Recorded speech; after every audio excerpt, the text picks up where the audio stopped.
আল্লাহর পয়গম্বর জানিয়ে দেন ফাইন্নাল আবদাল মুমিনা ইযা কানা ফি ইনকিতাইম মিনাদ দুনিয়া ওয়া ইকবালিম মিনাল আখিরা, মুমিন বান্দা যখন দুনিয়া থেকে বিদায় নেওয়ার সময় হয় এবং পরকালের দিকে যখন গমন করা শুরু করে, নাযালাত ইলাইহি মালাইকাতুম মিনাস সামা, আল্লাহর পয়গম্বর বলেন আসমান থেকে হাজার হাজার ফেরেশতারা নেমে আসে মুমিন বান্দার আত্মাকে কবজ করার জন্য। মালাইকাতুম মিনাস সামা বিদুল ওয়ুজুহ, নবী পয়গম্বর জানিয়ে দেন ওই সমস্ত ফেরেশতাদের চেহারা থাকে পূর্ণিমা রজনীতে যেমনিভাবে আলোক উজ্জ্বল থাকে, এমন আলোক উজ্জ্বল বিশিষ্ট ফেরেশতারা মুমিন বান্দার আত্মাকে কবজ করার জন্য আসে। আয়েশা হাত্তা ইয়াজলিসা মিনহুম আদ-দাবসারি, নবী পয়গম্বর বলেন ওই মুমিন বান্দার মাথার কাছে এসে বসার পর মাহুম কাফনুন মিন আকফানিল জান্নাহ ওয়া হানুতুম মিন হানুতিল জান্নাহ, নবী পয়গম্বর বলেন হাজার হাজার ফেরেশতারা আসে উজ্জ্বলময় চেহারা নিয়ে মুমিন বান্দার মাথার নিকটে বসে বলে মা জান্নাতি কাফন নিয়ে জান্নাতি সুগন্ধি নিয়ে উপস্থিত হয়ে মুমিন বান্দার আত্মাকে কবজ করার জন্য বলে ইয়া আইয়াতুহান নাফসুত তাইয়্যিবা, হে পবিত্রময় আত্মা, উখরুজি ইলা রাব্বিকি রাদিয়াতাম মারদিয়া, তুমি আজকে বের হয়ে যাও সেই রবের দিকে যে রব তোমার প্রতি সন্তুষ্ট হয়ে গেছে। সে আত্মা এমনভাবে বের হবে, আল্লাহর হাবিব বলেন তাসিলু কামা তাসিলুল কতরাতি মান ফিস সিকা, কোনো পাত্র থেকে পানি যখন একদম নির্গত হয়ে শেষ হয়ে নিচেতে এক দুই ফুটা করে পড়ে কি পড়ে না, এমনভাবে আস্তে আস্তে যেমনিভাবে পানিটা পড়ে, আল্লাহর পয়গম্বর জানায় মুমিন বান্দার রূহটাকে ফেরেশতারা এভাবে আস্তে আস্তে করে বের করবে। আস্তে আস্তে বের করার পরে নবী পয়গম্বর জানিয়ে দেন মাহুম কাফনুন মিন আকফানিল জান্নাহ ওয়া হানুতুম মিন হানুতিল জান্নাহ, নবী পয়গম্বর জানিয়ে দেন ফেরেশতাদের সাথে থাকবে জান্নাতি কাফন এবং জান্নাতি সুগন্ধি নিয়ে তারা উপস্থিত হয়ে বলবে এ আত্মা নিয়ে আল্লাহ তাআলা বলবে উপরের দিকে নিয়ে আসো। মুমিন ফেরেশতারা মুমিন বান্দার আত্মাকে নিয়ে ফেরেশতারা যখন উপরের দিকে রওনা করবে তখন আল্লাহ তাআলা বলবেন, ফেরেশতারা প্রথম আসমানের ফেরেশতারা বলতে থাকবেন এটা কার আত্মা, তোমরা কোথায় নিয়ে যাও? রহমতের ফেরেশতারা বলবে, কবজকারী ফেরেশতারা বলবে এটা অমুক এলাকার অমুকের ফুলান ইবনে ফুলান, অমুকের সন্তান অমুকের আত্মা, এটা উপরের দিকে নিয়ে যায়। আল্লাহ তাআলা বলবেন ও আমার ফেরেশতারা আমার বান্দার আত্মাকে উপরে নিয়ে আসো, তার শরীরটাকে জমিনের মধ্যে দাফন করে দাও। হাদিসের মধ্যে এসেছে মুমিন বান্দাকে কবরের মধ্যে শোয়া দেওয়া হবে।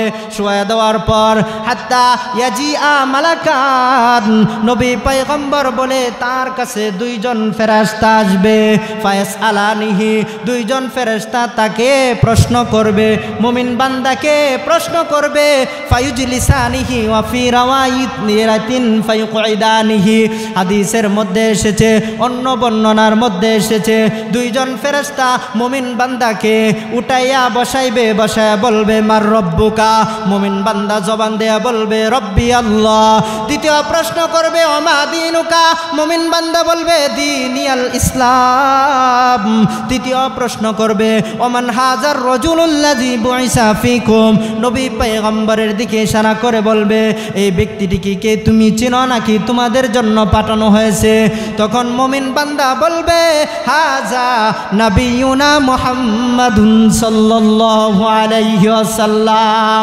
এই প্রশ্ন যখন সঠিকভাবে দিয়া দিবে রহমতের ফেরেশতারা ওই মুমিন বান্দাকে বলবে, ও বান্দা তুমি সঠিক বলেছ। আল্লাহ তাআলা ফেরেশতাদেরকে আদেশ করবেন, আলবিসুহু মিনাল জান্নাহ, ও আমার ফেরেশতারা আমার এই বান্দাকে জান্নাতি পোশাক পরায় দাও। ওয়া আলবিসুহু মিনাল জান্নাহ ওয়া আফরিশুহু মিনাল জান্নাহ, জান্নাতি পোশাক পরিধান করায়া দাও, জান্নাতি বিছানা বিছায়া দাও। ওয়াফতাহু লাহু বাবান ইলাল জান্নাহ, আমার এই মুমিন বান্দাকে তোমরা জান্নাতের সাথে তার কবরটাকে সংযুক্ত করে দাও। আল্লাহ তাআলা সূরাতুল বনী ইসরাঈলে সর্বপ্রথম বলেন, ওয়াকাদা রাব্বুকা আল্লা তা'বুদু ইল্লা ইয়্যা ওয়া বিল ওয়ালিদাইনি ইহসানা। আল্লাহ তাআলা উক্ত আয়াতে ডাক দেখুন, ও দুনিয়ার মানুষ তোমরা শুনে রাখো, আমি আল্লাহ তাআলা তোমাদেরকে নির্দেশ দিয়েছি, ফয়সালা করে দিয়েছি, তোমরা আমার ইবাদত করো। আল্লাহ তা'বুদু ইল্লাল্লাহ, আমি আল্লাহ ছাড়া তোমরা আর কারো ইবাদত করো না। ওয়া বিল ওয়ালিদাইনি ইহসানা, এবং তোমরা তোমাদের পিতামাতাদের সহিত সৎ ব্যবহার করো। উক্ত আয়াতে আল্লাহ তাআলা বলেন, আল্লাহ তাআলা নিজের হকের সাথে বান্দার হককে তুলনা করেছেন। বান্দার হকের মধ্যে সর্বপ্রথম আল্লাহ তাআলা পিতা মাতার হকদেরকে অগ্রাধিকার দিয়েছেন। একটা কারণ আছে, সেই কারণটা হলো আল্লাহ তাআলা বুঝাইতে চান তিনার নিজের হক পালন করার পর পিতা মাতার হককে গুরুত্ব মনে করতে হবে। কারণ আল্লাহ তাআলার হক পালন করা যেমন গুরুত্বপূর্ণ ফরজ, ঠিক তদ্রূপভাবে পিতামাতার হককে তেমন গুরুত্ব মনে করতে হবে। আল্লাহ তাআলার হককে পালন না করলে যেমন নাজাত পাওয়া যায় না, ঠিক তদ্রূপভাবে বান্দারা যদি তাদের পিতামাতার প্রতি সৎ ব্যবহার না করে, উত্তম আচরণ না করে, পিতামাতার হককে যদি তারা গুরুত্ব আরোপ না করে, তাহলে আল্লাহর তৈরির জান্নাত তারা পাবে না। এই জন্য আল্লাহ তাআলা সূরাতুল বাকারার মধ্যে বনী ইসরাঈল থেকে শপথ গ্রহণ করেছিলেন, ওয়া ইয আখাযনা মিসাকা বনী ইসরাঈলা লা তা'বুদুনা ইল্লাল্লাহ ওয়া বিল ওয়ালিদাইনি ইহসানা। আমি আল্লাহ তাআলা বনী ইসরাঈল থেকে শপথ নিয়েছি, অঙ্গীকার নিয়েছি, তোমরা আমি আল্লাহ ছাড়া আর কারো ইবাদত করবে না। আমার ইবাদতের পর তোমাদের উপর অর্পিত যে হুকুম আমি আল্লাহ নাজিল করলাম, সেই হুকুমটা হচ্ছে তোমরা তোমাদের পিতামাতার সহিত সৎ ব্যবহার করবে। আল্লাহ তাআলা সূরাতুল লুকমানের মধ্যে ডাক দিয়ে বলে, ওয়াসাইনাল ইনসানা বিওয়ালিদাইহি হামালাতহু উম্মুহু ওয়াহনান আলা ওয়াহনিন। আল্লাহ তাআলা সূরাত লুকমানের মধ্যে ডাক দিয়ে বলে, ও দুনিয়ার মানুষেরা রে, তোমরা তোমাদের পিতামাতার সাথে সৎ ব্যবহার করো। কারণ মা এমন কষ্ট করে, হামালাতহু উম্মুহু ওয়াহনান আলা ওয়াহনিন, ও সন্তানরা গভীর মনোযোগ দিয়ে শ্রবণ করো। কারণ মা এমন কষ্ট করে যেই কষ্ট দুনিয়ার জমিনে আর কেউ করে না। সেই কষ্টটা কি আল্লাহ তাআলা সূরাতুল আহকাফের 15 নম্বর আয়াতের মধ্যে জানিয়ে দেন, ওয়াসাইনাল ইনসানা বিওয়ালিদাইহি ইহসানা হামালাতহু উম্মুহু কুরহা ووضعته كرها وحمله وفصاله 30 شهرا। আল্লাহ তাআলা আয়াতের মধ্যে জানিয়ে দেন, ও দুনিয়ার মানুষ তোমরা শুনে রাখো, তোমাদের মায়েরা এমন 3টা কষ্ট করে, যে 3টা কষ্ট দুনিয়াতে আর কেউ করে না। সেই 3টা কষ্ট কি আল্লাহ তাআলা জানিয়ে দেন, হামালাতহু উম্মুহু কুরহা ওয়া ওয়াদাতহু কুরহা। সন্তান গর্ভধারণের যে কষ্ট, এটা একমাত্র মাই করে। গর্ভধারণের কষ্ট মা করে এবং সন্তান প্রসবের বেদনা এটা একমাত্র মাই করে এবং সন্তানকে দুধ পান করানোর দায়িত্ব এই কষ্টটা একমাত্র মাই করে। এই আয়াতের মধ্যে আল্লাহ তাআলা জানান মা এমন তিনটা কষ্ট করে যে তিনটা কষ্ট দুনিয়ার আর কেউ করে না। এই জন্য আল্লাহ তাআলা সমস্ত সন্তানদেরকে ডাক দেয়া কয়, ও দুনিয়ার সন্তানরা রে, তোমরা তোমাদের পিতামাতার প্রতি সদয় হও, পিতামাতার তাদের খেদমতের প্রতি তোমরা গুরুত্ববান হও। এই কারণেই দেখা যায় সহিহুল বুখারী শরীফের রওয়ায়াত, বুখারী শরীফের 5970 নম্বর হাদিসের বর্ণনা, আন আব্দুল্লাহ ইবনে মাসউদ রাদিয়াল্লাহু তাআলা আনহু قال سألت النبي صلى الله عليه وسلم أي العمل أحب إلى الله عز وجل।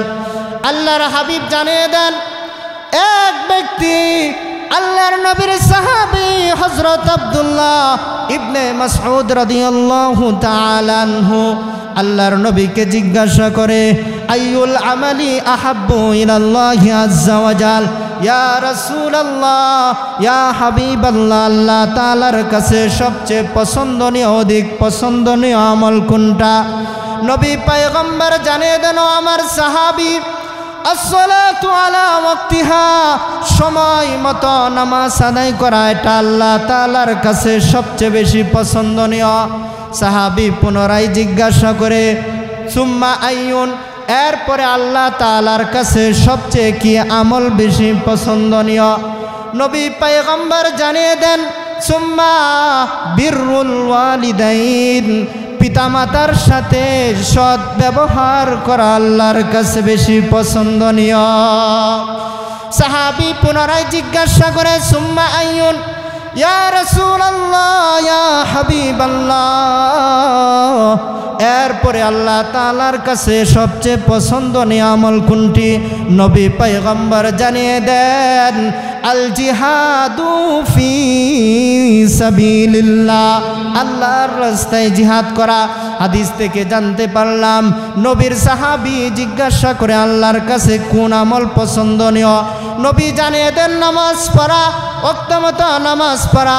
দ্বিতীয় আমল জানিয়ে দেন পিতামাতার সাথে সৎ ব্যবহার করা। তৃতীয় আমল জানিয়ে দেন আল্লাহর রাস্তায় জিহাদ করা। এটা আল্লাহ তাআলার কাছে সবচেয়ে বেশি পছন্দনীয় আমল। দেখেন, আমি যে হাদিস বলেছি, আল্লাহ তাআলা পবিত্র কালামের মধ্যে মায়ের কথা 3 বার বলেছেন, কারণ মা এমন 3টা কষ্ট করে যে 3টা কষ্ট অন্য কেউ করে না, বাবাও করে না। সেই 3টা কষ্টের ব্যাপারে আল্লাহর নবীর হাদিসের মধ্যেও বর্ণনা করেন। আল্লাহর নবীর সাহাবী হযরতে আবু হুরায়রা রাদিয়াল্লাহু তাআলা আনহু বর্ণনা করেন, বুখারী শরীফের 5971 নম্বর হাদিসের বর্ণনা। আল্লাহর নবীর সাহাবী হযরত আবু হুরায়রা বলেন, এক ব্যক্তি আল্লাহর নবীর কাছে এসে জিজ্ঞাসা করে, মাল আহাকুন নাসি বিহুসনি সাহাবাতি, ইয়া রাসূলুল্লাহ, ইয়া হাবিবাল্লাহ, আমার সবচেয়ে ভালোবাসা পাওয়ার হকদার ব্যক্তিকে? নবী পয়গম্বর জানিয়ে দেন, সুম্মা উম্মুকা, ও আমার সাহাবী, তুমি তোমার মাকে ভালোবাসো। সাহাবী পুনরায় জিজ্ঞাসা করে, সুম্মা আইয়ুন, এরপরে নবী কাকে বেশি ভালোবাসব? নবী জানিয়ে দেন, সুম্মা উম্মুকা। সাহাবী পুনরায় বলে, এরপরে তা কাকে বেশি ভালোবাসব? নবী তৃতীয়বার জানিয়ে দেন, সুম্মা উম্মুকা। হাদিসের মধ্যে আল্লাহ তাআলা মায়ের ভালোবাসার কথা 3 বার বলেছেন। সাহাবী চতুর্থবার জিজ্ঞাসা করে, সুম্মা আইয়ুন, ইয়া রাসূলুল্লাহ, ইয়া হাবিবাল্লাহ, মায়ের ভালোবাসার কথা তো 3 বার বললেন, বুঝলাম, তারপরে কাকে ভালোবাসব? নবী পয়গম্বর সাহাবীকে জানিয়ে দেন, সুম্মা আবুকা, তুমি তোমার পিতাকে বেশি ভালোবাসবে। এই আয়াত এবং হাদিস থেকে বুঝতে পারলাম মায়ের ভালোবাসার কথা হাদিসের মধ্যে 3 বার এসেছে। আল্লাহ তাআলা নিজেও কোরআনের মধ্যে মায়ের কষ্ট, 3টা কষ্টের কথা উল্লেখ করেছে। ও ভাই, খুব মনোযোগ দিয়ে শ্রবণ করুন। দেখেন, মায়ের কষ্ট যদি আমরা না বুঝি, যে মায়ের কারণে এই দুনিয়ার মুখ দেখতে পাইলাম, আজকে এত এত অর্থ সম্পদের মালিক হইলাম, কিন্তু বড় আফসোস এই মা বাপকে ভুলে যাই। অথচ ভাই, এই দুনিয়ার মধ্যে একদম নিঃস্বার্থ ভালোবাসা যদি থাকে, সেটাই হচ্ছে পিতামাতার ভালোবাসা। কারণ বন্ধু বন্ধুকে ভালোবাসে, এর মধ্যে স্বার্থ আছে। ভাই ভাইকে ভালোবাসে, এর মধ্যে স্বার্থ আছে। স্বামী স্ত্রীকে ভালোবাসে, স্ত্রী স্বামীকে ভালোবাসে, এর মধ্যে স্বার্থ আছে। কিন্তু একমাত্র নিঃস্বার্থ ভালোবাসাই পাওয়া যায় একমাত্র পিতামাতার কাছে। জোরে জোরে কোন কথা ঠিক না বেঠিক? এই কারণে আল্লাহ তাআলা পিতা মাতার খেদমতকে তিনার নিজের ইবাদতের পরে অগ্রাধিকার দিয়েছেন। আল্লাহ তাআলা পর পর জায়গায়, যত জায়গায় আপনি দেখবেন, আল্লাহ তাআলা নিজের ইবাদতের সাথে পিতামাতার খেদমতকে অগ্রাধিকার দিয়েছেন। আল্লাহর হাবিব হাদিসে পাকের মধ্যে বলেন, ও দুনিয়ার মানুষেরা রে, তোমরা ভালো করে শুনে রাখো, রিদার রব্বি ফি রিদাল ওয়ালিদি ওয়া সাখাতুর রব্বি ফি সাখাতিল ওয়ালিদি। তোমরা যদি পিতা মাতার সন্তুষ্ট অর্জন করতে পারো, তাহলে আল্লাহ তাআলার সন্তুষ্ট তোমরা অর্জন করে ফেললে।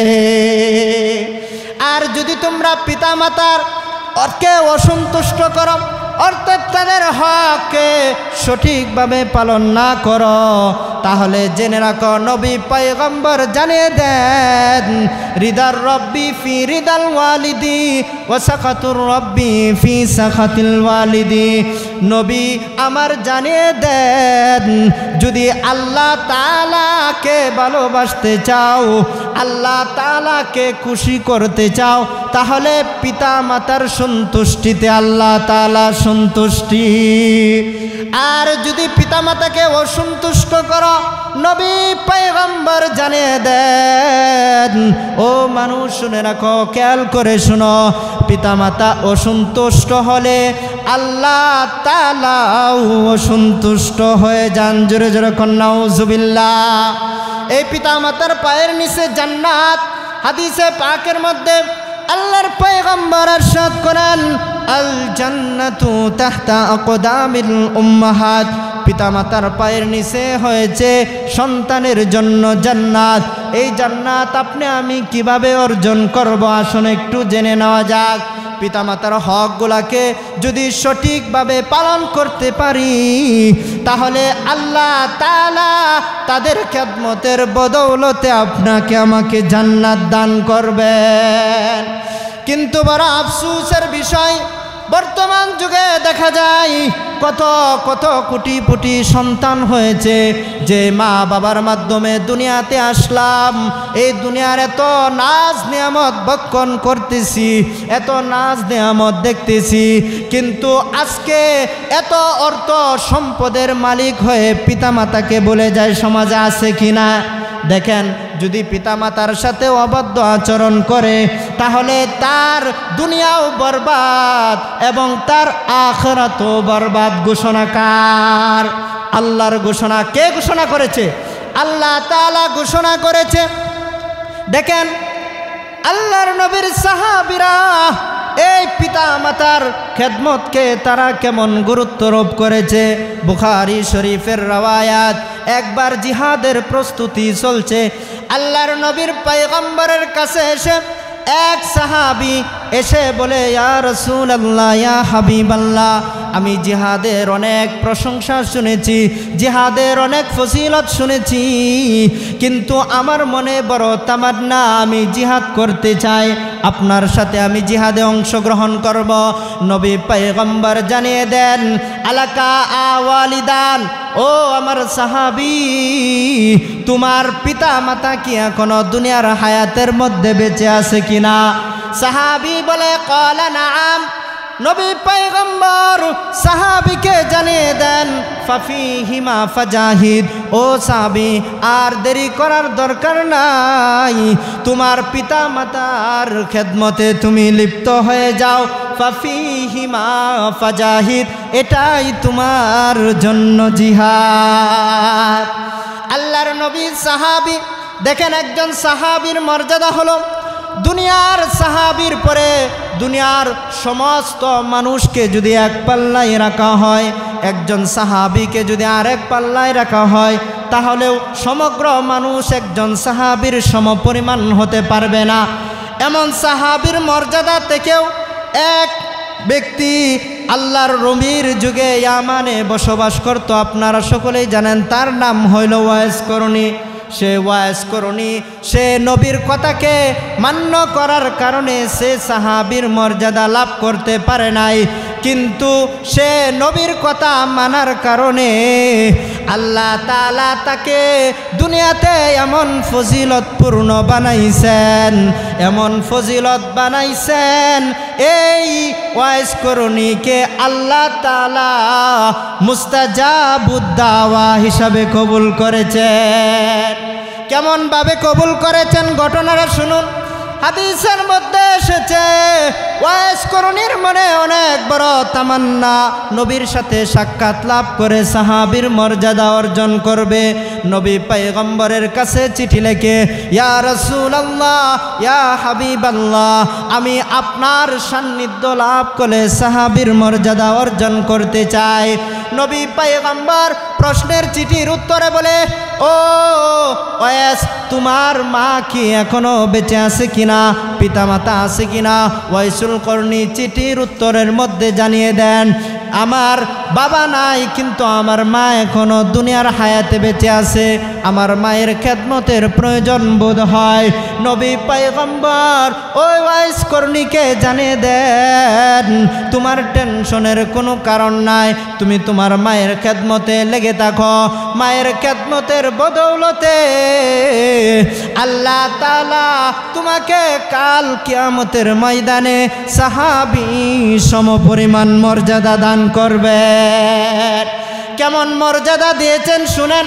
হযরত ওমর ইবনুল খাত্তাব রাদিয়াল্লাহু তাআলা আনহুকে বললেন, ও অর্ধজাহানের বাদশা ওমর, শুনে রাখো, ইয়ামান থেকে একজন লোক আসবে, তার নাম হবে ওয়াইস করণী, তার শরীরের আকার আকৃতি হবে এমন এমন, সে আল্লাহর কাছে এমন মাহবুব বান্দা, এমন প্রিয় বান্দা হয়েছে, সে যা দোয়া করে আল্লাহ সরাসরি কবুল করেন। অতএব উমর, তুমি এই লোকটাকে খেয়াল করবা, ইয়ামান থেকে যখনই কোনো বণিক দল আসবে, তুমি খেয়াল করে দেখবা সেখানে এই ওয়াইসুল করণী নামে কোনো ব্যক্তি আছে কিনা। তখন উমর রাদিয়াল্লাহু তাআলা আনহু এভাবে একের পর এক খেয়াল করতে থাকে। লক্ষ্য করে হঠাৎ একদিন দেখেন এক বণিক দলের সাথে এই ওয়াইসুল করণী চলে আসে, আকার আকৃতির সাথে মিলে যায়। উমর রাদিয়াল্লাহু তাআলা আনহু ওয়াইসুল করণীকে জড়িয়ে ধরে বলে, আপনার কথা আল্লাহর নবী বলে গেছেন, আপনাকে আমাদের জন্য দোয়া করতে বলেছেন, অনুনয় বিনয় করে দোয়া করতে বলেছেন। নবী পয়গম্বর বলেছেন, আপনি নাকি দোয়া করলে আল্লাহ তাআলা আপনার দোয়া সরাসরি কবুল করেন। কেমন ফজিলত অর্জন করেছেন দেখেন। এটা কিসের বদৌলতে হয়েছে? মায়ের খেদমতের বদৌলতে হয়েছে। পক্ষান্তরে আপনি আমি যদি পিতা মাতাকে গুরুত্ব না দেই, তাদের খেদমত সঠিকভাবে না করতে পারি, আরেকটা ঘটনা আমি আপনাদেরকে শোনাই। ফকি আবুল্লাহ সমরকান্দি বর্ণনা করেছেন, তাম্বিহুল গাফিলুন নামক একটা কিতাব আছে, এই কিতাবের মধ্যে ঘটনাটা এসেছে। রাওয়ায়াত দুর্বল হলেও বর্তমান যুগের সাথে যদি এটা আপনি আমি মিলাই, দেখতে পারবো আমাদের জামানা বর্তমান এমনই চলছে। মায়ের খেদমতের কারণে মানুষকে আল্লাহ তাআলা যেমনি ভাবে সম্মানজনক বানায়, দুনিয়াতেও সম্মানী বানায়, আখিরাতেও সম্মানী বানায়, ঠিক তদ্রূপভাবে মায়ের খেদমত যারা না করবে আল্লাহ তাআলা তাদেরকেও আখিরাতেও অসম্মানী করবে, তো করবেই, দুনিয়াতেও তারা অসম্মানী হবে। এই ঘটনা যদি আপনারা শুনেন তাহলে বুঝুন, খেয়াল করে শুনবেন। এই আবুল্লাহ সমরকান্দি বর্ণনা করেন, আল্লাহর নবীর যুগে একজন ব্যক্তি ছিল, তার নাম ছিল আলকামা। সে আলকামা যখন মৃত্যুর শয্যায় হয়ে যায়, তার জবান মুবারক থেকে কোনো কালিমা বের হয় না। তখন সে তার স্ত্রী নবী পয়গম্বরের কাছে উপস্থিত হয়ে বলে, ইয়া রাসূলুল্লাহ, ইয়া হাবিবাল্লাহ, আমার স্বামীর জবান দিয়ে কালিমা বের হয় না, মৃত্যু শয্যায় আছে। আল্লাহর নবী রহমাতুল লিল আলামিন দু জাহানের সরদার বেলালকে পাঠিয়ে দেয়। বেলালকে বলে, ও বেলাল, দেখে আসো আলকামার জবান দিয়া নাকি কালিমা উচ্চারণ হয় না। বেলাল দৌড়ায়া যায়, আলকামার ঘরের মধ্যে গিয়া দেখে আলকামা মৃত্যু শয্যায় মুহূর্ষ অবস্থায় মৃত্যুর সাকরাতে কাতরাচ্ছে, তার জবান দিয়ে কালিমা বের হয় না। তখন আলকামার মা আল্লাহর নবীর কাছে চিঠি পাঠায়, ইয়া রাসূলুল্লাহ, ইয়া হাবিবাল্লাহ, আমার ছেলে আলকামার জবান দিয়ে কালিমা বের হয় না। আল্লাহর পয়গম্বর চিঠির উত্তরে বলেন, আপনি যদি আমার কাছে আসা সম্ভব হয় আসেন, না হয় আমি আপনার কাছে চিঠি দিলাম, আপনার সাথে তার ব্যবহার কেমন ছিল? আলকামার মা বলে, আমার সন্তান সব কিছুই সঠিকভাবে পালন করত, কিন্তু আমি মায়ের সাথে তার আচরণ বেশি ভালো ছিল না। স্ত্রীর কথা প্রাধান্য দিত, ভাইয়ের কথা প্রাধান্য দিত, শ্বশুর শাশুড়ির কথা প্রাধান্য দিত, কিন্তু আমি যেই মা 10 মাস 10 দিন গর্ভধারণ করেছি, আমি যেই মা এত কষ্ট করে লালন পালন করেছি, আমি মায়ের কথাকে সে ভালোবাসতো না, আমার কথা মানত না। আল্লাহর নবী পয়গম্বর জানিয়ে দেন, তাহলে তোমার সন্তানের আর কোনো কারণ নাই, এই মায়ের অবাধ্যতার কারণে আজকে তার জবান দিয়ে কালিমা বের হয় না। আল্লাহর নবী সাহাবীদেরকে বলে, ও সাহাবীরা, তোমরা লাকড়ি জমাই করো, এখন আলকামাকে এর মধ্যে পুড়িয়ে ফেলা হবে। নবীর উদ্দেশ্য ছিল যাচাই করে দেখা মা কেমন করে। মা এই সংবাদ দেখে সাথে সাথে বলে, ইয়া রাসূলুল্লাহ, ইয়া হাবিবাল্লাহ, আমার সন্তান আমার সামনে অগ্নির মধ্যে জ্বলবে, আর আমি মা হয়ে এটা সহ্য করতে পারি না। ও নবী পয়গম্বর, আমি আমার সন্তানকে ক্ষমা করে দিলাম। হাদিসের মধ্যে এসেছে তার মা সন্তানকে ক্ষমা করেছে, আর সাথে সাথে আলকামার জবান দিয়ে বের হয়ে গেছে, লা ইলাহা ইল্লাল্লাহু মুহাম্মাদুর রাসূলুল্লাহ। এই জন্য এই মৃত্যু আপনার আমার করতে হবে কি করতে হবে না? এই মৃত্যু নিশ্চিত কিনা জোরে জোরে বলেন। আল্লাহ তাআলা কুরআনুল কারীমের অনেক জায়গায় মৃত্যু সম্পর্কে আমাদেরকে সংবাদ দেয়। কিছু কিছু মানুষ ধারণা করে, আফা হাসিবতুম আন্নামা খলাকনাকুম আবাসাও ওয়া আন্নাকুম ইলাইনা লা তুরজাউন। ও দুনিয়ার মানুষ, কিছু কিছু মানুষরা তারা ধারণা করে মৃত্যুবরণ করতে হবে না, আল্লাহ তাআলা বোধ হয় আমাদেরকে এমনিতেই সৃষ্টি করেছে। আল্লাহ তাআলা এই প্রশ্নের জবাব আরেক আয়াতের মধ্যে জানিয়ে দেন, ওমা খলাকুতুল জিন্না ওয়াল ইনসা ইল্লা লিয়াবুদুন।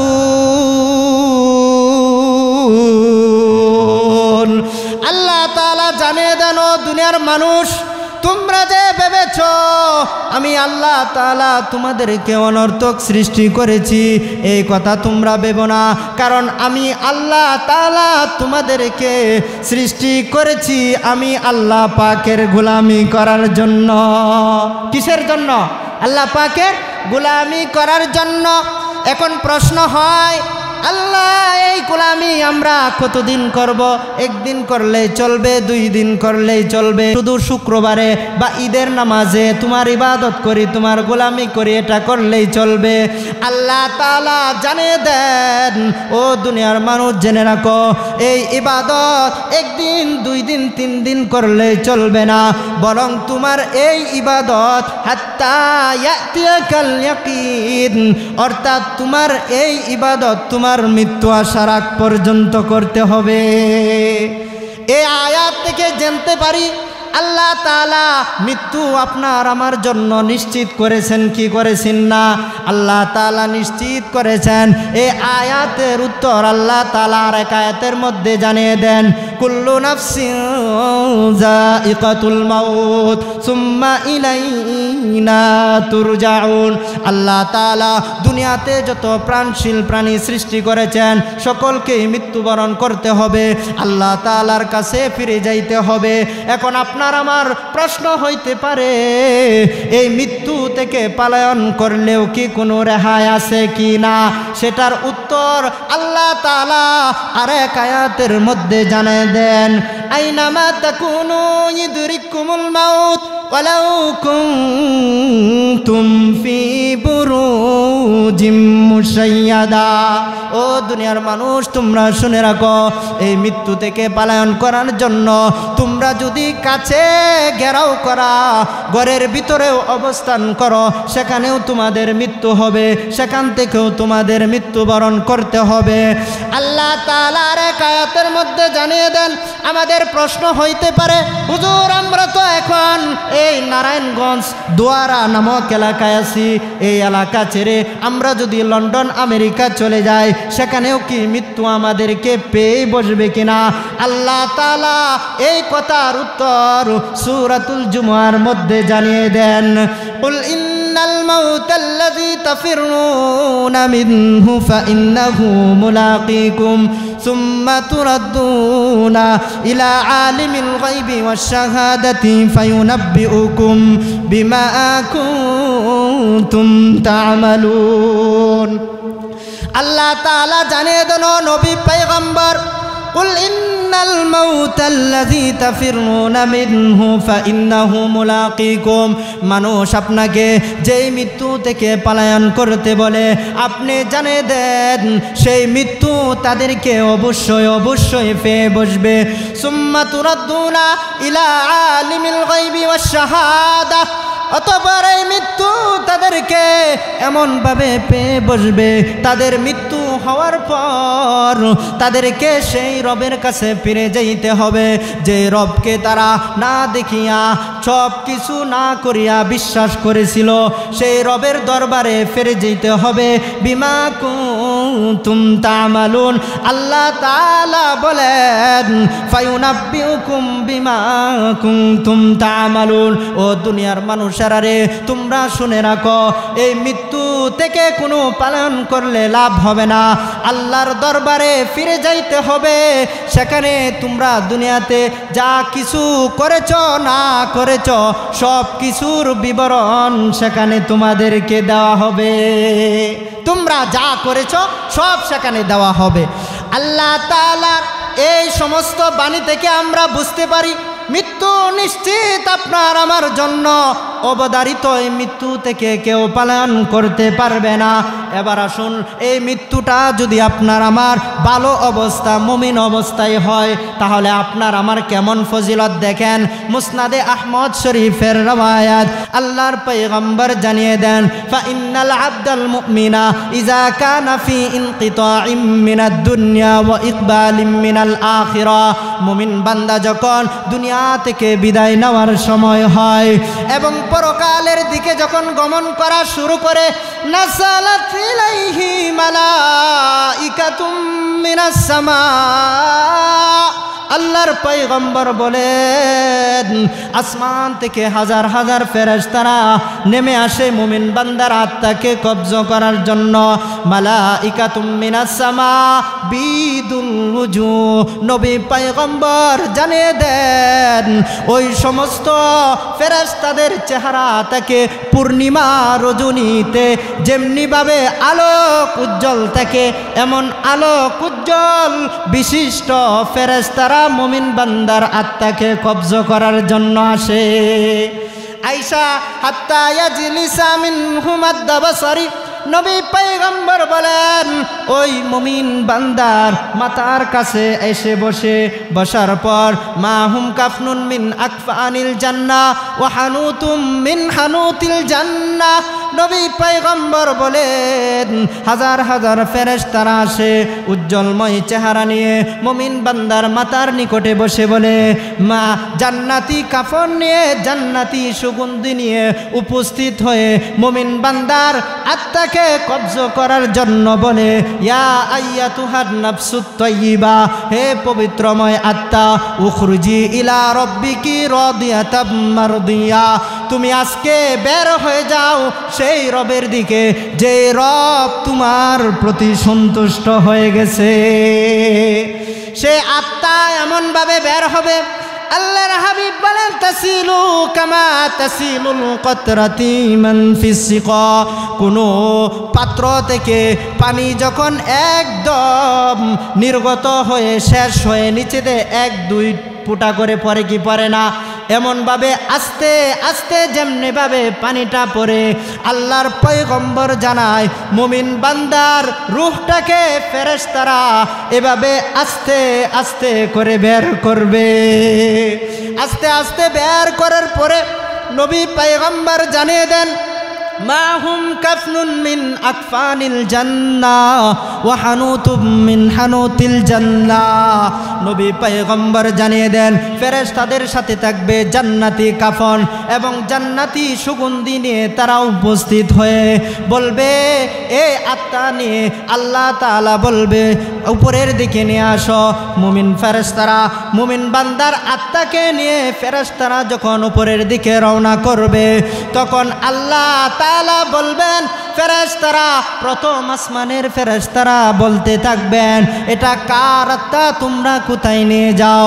রহমতের ফেরেশতারা বলবে, কবজকারী ফেরেশতারা বলবে এটা অমুক এলাকার অমুকের ফুলান ইবনে ফুলান, অমুকের সন্তান অমুকের আত্মা, এটা উপরের দিকে নিয়ে যায়। আল্লাহ তাআলা বলবেন ও আমার ফেরেশতারা আমার বান্দার আত্মাকে উপরে নিয়ে আসো, তার শরীরটাকে জমিনের মধ্যে দাফন করে দাও। হাদিসের মধ্যে এসেছে মুমিন বান্দাকে কবরের মধ্যে শোয়া দেওয়া হবে।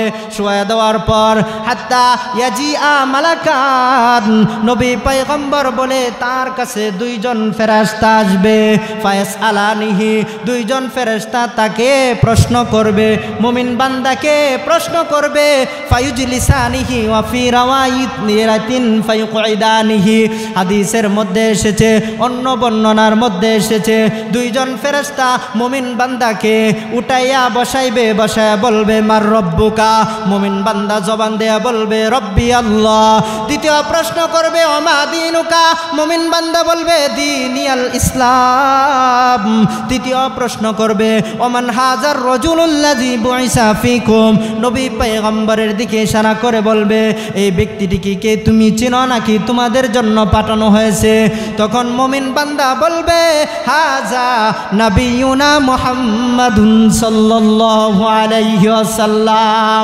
এই প্রশ্ন যখন সঠিকভাবে দিয়া দিবে রহমতের ফেরেশতারা ওই মুমিন বান্দাকে বলবে ও বান্দা তুমি সঠিক বলেছ। আল্লাহ তাআলা ফেরেশতাদেরকে আদেশ করবেন আলবিসুহু মিনাল জান্নাহ, ও আমার ফেরেশতারা আমার এই বান্দাকে জান্নাতি পোশাক পরায় দাও। ওয়া আলবিসুহু মিনাল জান্নাহ ওয়া আফরিসুহু মিনাল জান্নাহ, জান্নাতি পোশাক পরিধান করায়া দাও, জান্নাতি বিছানা বিছায়া দাও। ওয়াফতাহু লাহু বাবান ইলাল জান্নাহ, আমার এই মুমিন বান্দাকে তোমরা জান্নাতের সাথে তার কবরটাকে সংযুক্ত করে দাও। যদি মুমিন হয়ে মৃত্যুবরণ করতে পারি তাহলে আমরা এই ফজিলত পাব। আর যদি মুমিন না হইতে পারি তাহলে কত কষ্ট দেখেন। আল্লাহর নবী বলেন, যদি কোনো ব্যক্তি ফাসিক ফুজ্জার হয়ে মৃত্যুবরণ করে, আল্লাহর পয়গম্বর জানায়, ফা ইন্নাল আবদাল ফাজিরা ইযা কানা ফি ইনকিতাইম মিনাদ দুনিয়া ওয়া ইকবালিম মিনাল আখিরা। আল্লাহর পয়গম্বর জানায়, কোনো ব্যক্তি যদি সে ফাসিক হয়ে ফুজ্জার হয়ে মৃত্যুবরণ করে, মুমিন হয়ে সে মৃত্যুবরণ না করতে পারে, তাহলে তার জন্য আসমান থেকে হাজার হাজার ফেরেশতারা আসে। আল্লাহর নবী বলেন, সেই সমস্ত ফেরেশতাদের চেহারা থেকে সুদুল উজুহ, তাদের চেহারা থেকে কালো বর্ণের ভয়ঙ্কর রূপ বর্ণ নিয়ে তারা এই ফাসিক বান্দার রূহকে কবজ করতে আসে। এসে বলে, ইয়া আইয়াতুহান নাফসুল খাবিসা, হে খারাপ আত্মা, উখরুজি, এখন তুমি বের হয়ে যাও। হাদিসের মধ্যে এসেছে, যখন ফাসিক বান্দার রূহটাকে কবজ করতে ফেরেশতারা আসে, তখন সালার বস্তা নিয়ে এই ফাসিক বান্দার রূহটাকে কবজ করতে আসে বলে, ও ইয়া আইয়াতুহান নাফসুল খাবিসা, হে অপ্রশান্তিময় আত্মা, হে নিকৃষ্ট আত্মা, উখরুজি, তুমি এখন বের হয়ে যাও, তোমার সময় হয়ে গেছে। এর রূহটা কেমন ভাবে বের করে নবী পয়গম্বর জানিয়ে দেন, বিজা রুই থেকে যদি আমরা লোহাকে তুলি যেমন টেনে হিসড়ে বের করতে হয়, আর এক রাওয়ায়াতের মধ্যে এসেছে, মানুষের প্রতিটি অঙ্গ প্রত্যঙ্গের চামড়ার ভিতরে, প্রতিটি লোমের ভিতরে যদি সুই দ্বারা আঘাত করা হয় কেমন কষ্ট হয়।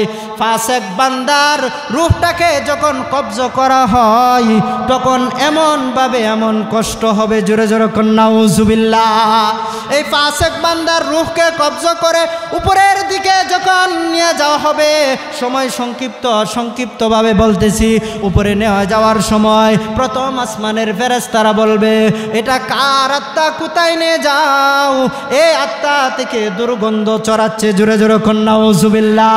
তখন এই আত্মাকে আল্লাহ তাআলা ফেরেশতাদেরকে লক্ষ্য করে বলবেন, ও ফেরেশতারা রে, এই আত্মা জমিনের মধ্যে দাফন করে দাও, এই আত্মা উপরে তোলার কোনো দরকার নাই। ফেরেশতারা জমিনের মধ্যে দাফন করে দিয়ে হুবহু তাকে তিনটা প্রশ্ন করবে। ওই ফাসিক বান্দার উত্তর তখন আর কিছু থাকবে না, তার উত্তর থাকবে হা হালা আদরি।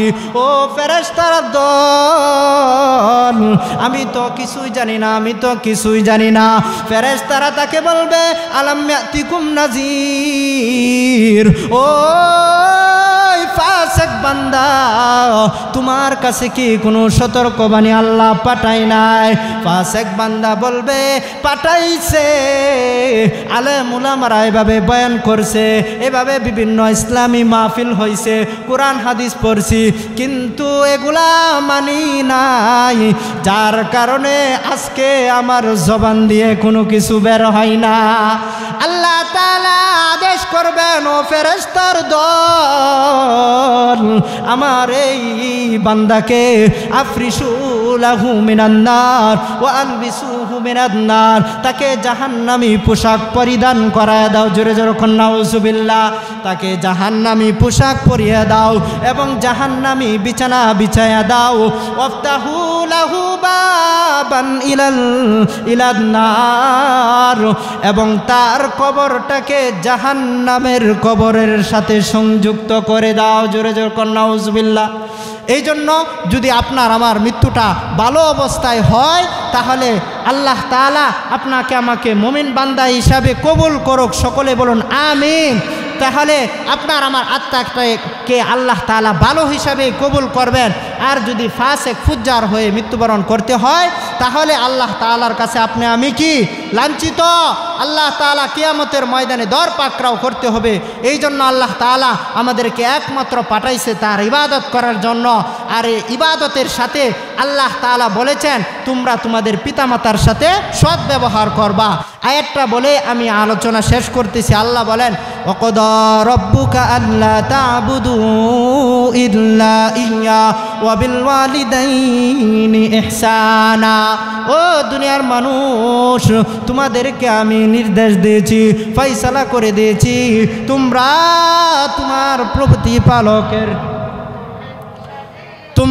তোমার প্রতিপালকের আমি আল্লাহ তোমাকে ফয়সালা করে দিয়েছি, তোমরা আমার ইবাদত করো। রব্বুকা আল্লা তা'বুদু ইল্লা ইয়্যা ওয়া বিল ওয়ালিদাইনি ইহসানা, পিতা মাতার সাথে সৎ ব্যবহার করো। ইম্মা ইয়াবলুগান্না ইনদাকাল কিবারা আহাদুহুমা আও কিলাহুমা ফালা তাকুল লাহুমা উফ ওয়ালা তানহারহুমা ওয়া কুল লাহুমা কাওলান কারীমা। আল্লাহ বলেন, ও মানুষ, তোমরা আমার ইবাদত করো, তোমাদের পিতামাতার সাথে সৎ ব্যবহার করো। ওয়ালা তানহারহুমা, তাদেরকে দমক দিও না, তাদের সাথে উফ শব্দটাও করো না। কিন্তু বড় আফসোস, আজকে এত টাকা পয়সার মালিক হই, দুনিয়াটা দেখতে পারলাম, যে পিতামাতাকে দেখে আজকে আমরা সেই পিতা মাতাকেই ভুলে যাই। জোরে জোরে কোন কথা ঠিক না বে ঠিক? এই জন্য তাদের জন্য দোয়া করতে হবে। আল্লাহ তাআলা শিখাইছেন, ওয়াকফিদ লাহুমা জানাহাজ যুল্লি মিনার রাহমাতি ওয়া কুর রাব্বিরহামহুমা কামা রাব্বায়ানি সগীরা। ও আল্লাহ, তুমি আমাদের পিতা মাতাকে এমনভাবে রহম করো, যেমনভাবে শৈশবকালে তারা আমাদেরকে ফেলে দেয় নাই, আমাদেরকে রহম করেছে, লালন পালন করেছে। এই জন্য আল্লাহ আমরাও দোয়া করি, তুমিও আমাদের পিতা মাতাদের উপর এইভাবে রহম করো। এই দোয়া করবো তো ইনশাআল্লাহ।